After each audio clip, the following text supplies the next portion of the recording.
की दरख्वास्त पर फैसला महफूज कर लिया गया है। सलमान अकरम राजा के वकील और इलेक्शन कमीशन के वकील के दलाइल मुकम्मल हो गए हैं। पीटीआई नजरियाती के टिकट जमा कराते वक्त उम्मीदवारों ने सियासी इत्तेहाद का सबूत नहीं दिया। तफसीलात जान लेते हैं बोल न्यूज के नुमाइंदे फहद चौधरी से। फहद, क्या तफसीलात हैं? जी देखिए, सलमान अकरम राजा जो कि उम्मीदवार हैं N128 लाहौर से आज़ाद हैसियत में इलेक्शन लड़ रहे हैं, उन्होंने इलेक्शन कमीशन में दरख्वास्त दायर की थी कि भले ही इलेक्शन कमीशन ने पार्टी सिंबल अलॉट नहीं किया, लेकिन जो फॉर्म 33 है, यानी जो हतमी फहरिस्तें हैं उम्मीदवारों की, उनमें उम्मीदवारों के नाम के आगे पार्टी का नाम जरूर दर्ज किया जाए।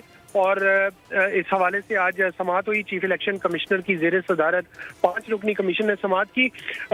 सलमान अकरम राजा के वकील ने दलाइल देते हुए ये कहा कि ये हमारा हक है कि हमारी पार्टी का नाम फॉर्म 33 में दर्ज किया जाए।